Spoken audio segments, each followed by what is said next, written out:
Assalamualaikum warahmatullahi wabarakatuh. Perkenalkan, saya Nur Fitriatul Qadariyah, mahasiswa Prodi Perencanaan Wilayah dan Kota Fakultas Teknik Universitas Islam Bandung, akan memaparkan hasil penelitian saya yang berjudul Kajian Daya Tampung Lahan di Kecamatan Bandung Kulon, Kota Bandung. Untuk konten pembahasannya, itu ada pendahuluan, tinjauan teori, metodologi, hasil penelitian, serta kesimpulan dan rekomendasi.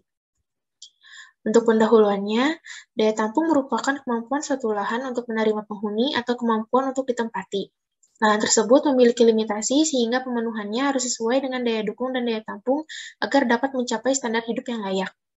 Di Kecamatan Bandung Kulon, terdapat fenomena bahwa masyarakat mengeksploitasi air tanah dengan sumur artesis secara berlebihan karena ketersediaan air bersih tidak dapat mencukupi kebutuhan masyarakat dari tahun ke tahun sebanyak 136.217 jiwa pada tahun 2021. Maka dari itu, dengan adanya fenomena tersebut perlu dikaji dengan memperhatikan aspek daya tampung lahan di Kecamatan Bandung Kulon. Kajian ini dilakukan untuk melihat apakah keterbatasan air bersih di Kecamatan Bandung Kulon disebabkan oleh jumlah penduduk existing yang melebihi daya tampung ideal atau bukan. Berdasarkan latar belakang yang telah diuraikan tersebut, maka perumusan masalah dalam penelitian ini adalah apakah jumlah penduduk existing Kecamatan Bandung Kulon tidak sesuai dengan daya tampungnya. Selanjutnya, tujuan dalam penelitian ini adalah untuk mengetahui seberapa besar daya tampung lahan di Kecamatan Bandung Kulon. Masuk ke landasan teori, di sini menggunakan teori daya dukung dan juga daya tampung. Daya dukung merupakan kondisi di mana suatu ruang dapat memenuhi kebutuhan hidup sehingga ketersediaan lahan berpengaruh besar terhadap aktivitas manusia. Sedangkan daya tampung merupakan kemampuan suatu lahan untuk menerima penghuni dan sebagainya, atau kemampuan untuk ditempati seperti rumah, penginapan, dan sebagainya.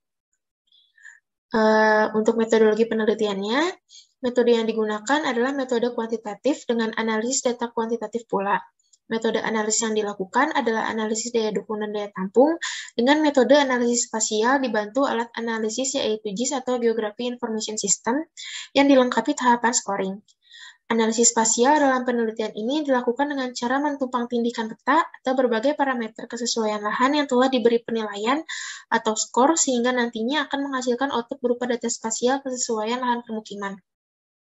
Untuk analisis ini mengacu pada Peraturan Menteri Pekerjaan Umum Nomor 20 Tahun 2007. Lalu, untuk hasil penelitiannya, yang pertama adalah analisis kelas kemampuan pengembangan. Analisis ini dilakukan dengan melakukan analisis satuan kemampuan lahan atau SKL terlebih dahulu. Analisis SKL dilakukan untuk mengkaji tingkatan kemampuan lahan untuk permukiman pada Kecamatan Bandung Kulon berdasarkan aspek fisik dasar. Aspek dasar tersebut mengacu pada Peraturan Menteri Pekerjaan Umum Nomor 20 Tahun 2007. Dalam melakukan analisis ini, peta fisik dasar di-overlay dengan menggunakan alat bantu ArcGIS yang nantinya akan menghasilkan SKL morfologi, SKL kemudahan dikerjakan, SKL kestabilan lereng, SKL kestabilan fondasi, SKL ketersediaan air, SKL drainase, SKL erosi, dan juga SKL bencana alam. Seluruh SKL kemudian diberi pembobotan dan dijumlahkan yang nantinya akan menghasilkan kelas kemampuan pengembangan. Berikut adalah hasil kelas kemampuan pengembangan yang mana di Kecamatan Bandung Kulon ini didominasi oleh kemampuan pengembangan cukup tinggi. Namun ada juga yang kemampuan pengembangan sangat tinggi. Berdasarkan hal tersebut dapat diartikan bahwa Kecamatan Bandung Kulon ini masih dapat dikembangkan untuk permukiman. Lalu yang kedua ada analisis daya dukung yang mana dilakukan dengan menghitung LPM terlebih dahulu, yang mana hasilnya adalah 410 hektar. Kemudian dilanjut dengan menghitung DDPM, yaitu hasilnya sebesar 1,158, yang berarti daya dukung permukiman tinggi, masih mampu menampung penduduk untuk bermukim.